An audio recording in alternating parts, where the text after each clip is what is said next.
Okay, folks, we're here to unbox another instrument, and this time, gasp, it's a Squier. A classic vibe Stratocaster, 1960s. Let's open this sucker up and get our first impressions. Been bought in about 2 hours ago. Haven't had a chance to open it yet. Just delivered. So bring this down so you guys can see what I'm working with. And so,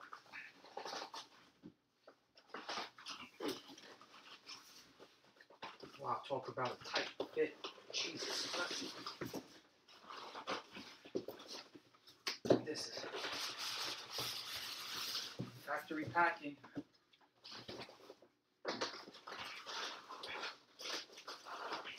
From the Chinaman to your door. Okay, it's taking a little more effort than it would.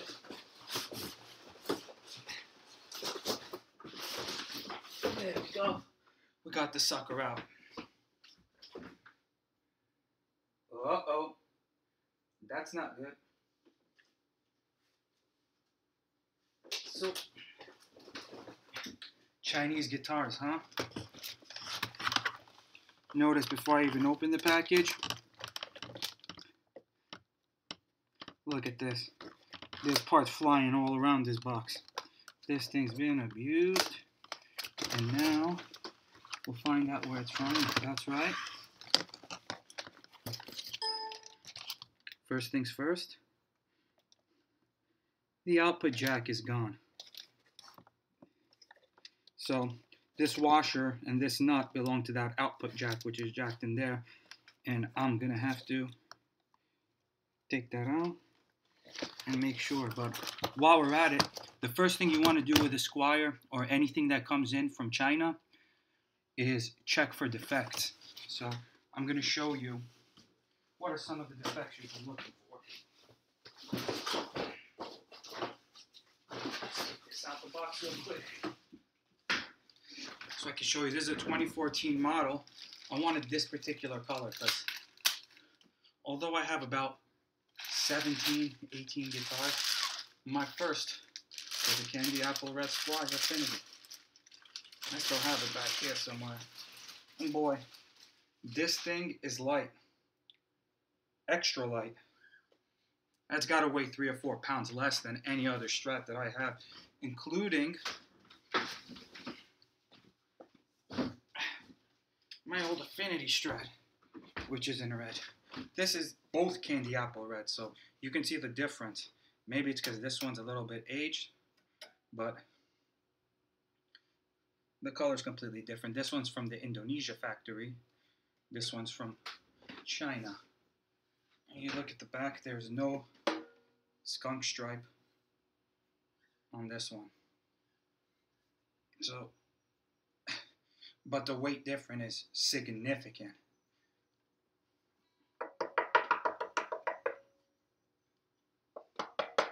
You hear that? This wood is much more denser. I think they're both made of older wood. So let me see what else is in the box first though, before we go over the defects of this guitar. I'm going to want to take out that nut, which the good thing is when these things are thrown around, they stick to the pickups. The pickups, of course, have magnets in them. And inside the box of the Squier, you have the Tremolo Arm and 2 little wrenches. One is to adjust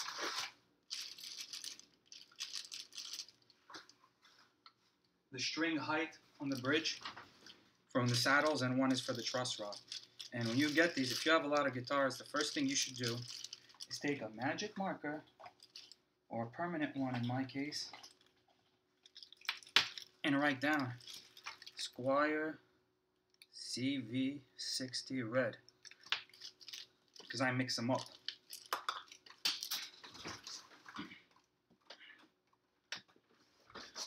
So this is unusual to receive a guitar with the nuts and bolts missing, and there's nothing else in here. There's no paperwork, documentation, nothing of the sort. But I'll tell you what,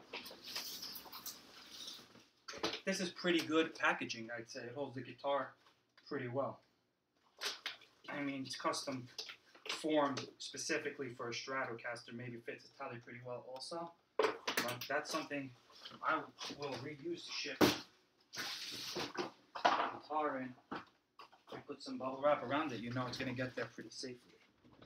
So put those things on the side for now. Let's look at the guitar. And let me go over with you some things you want to look for. Hear that?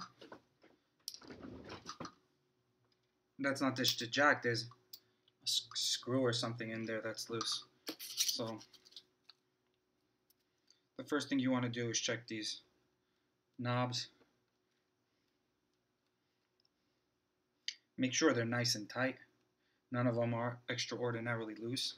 The next thing you want to look for, and this is in every type of Stratocaster that you may buy, especially if you're buying it online, you don't have the chance to check it out first.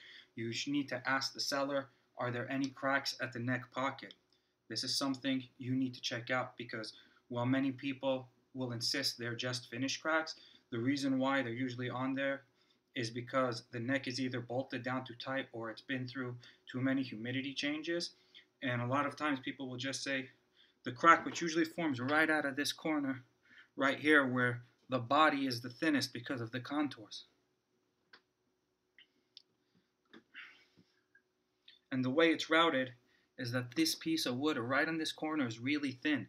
So when you bolt it down and you see a crack and everyone tells you it's a finish crack, that could be an indication of a more structural issue with the guitar. You want to check that out for sure. Next thing you want to do is eyeball the neck, make sure it's straight, it's not warped. I'm going to get the tools out for that to check perfectly, but this one looks alright from here. But we'll definitely need to get something flat, and then you can just go over the frets and check if there's any frets that are higher on one side than the other. That could be an indication of warping. So the guitar, it's not in tune, but I'm surprised that the seller didn't open it and actually check everything. So you want to be careful. If you ever have an issue like this, you can't just pull that through and put the nut on and tighten it. You have to remove this plate and you have to make sure that the wiring is put back correctly. So I'm going to do that now. But interestingly enough, when you buy one of these Squiers brand new, there's nothing in the box. There's no paperwork. There's no schematics. I mean, my American Stratocasters come with everything, you know. Whoa. So that might be some damage to the paint already. I thought this thing was supposed to be brand new. Oh well, you know. The saying goes, you get what you pay for, folks.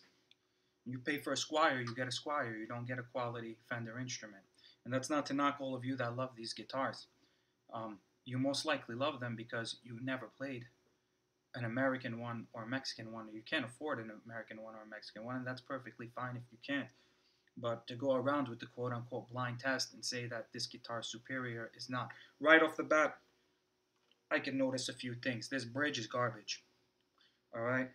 These screws right here are extremely sharp. When you're playing, it's going to scratch you. And that happens on Mexicans also. The American ones are a little bit better when it comes to those screws. The intonation is like totally off on this guitar. These three should be up at an angle. The next three should be going up at an angle too. And like these saddles are pretty much adjusted completely flat for all of them. So this is going to need a good setup. At least the bridge is floating a little bit. I like to see that instead of the screws weren't tightened down too much from the back. So this is nice though. It's a beautiful guitar. The mint green pickguard. You have the aged plastic covering for the pickups, the tone knobs, and the selector switch. It really is a very nice guitar.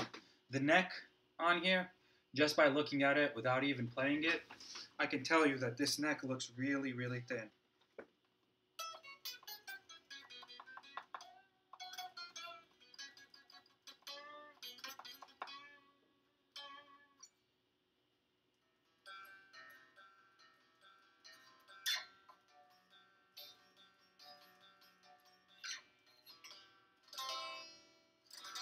So I'm gonna go fix this jack. I'll tune it up.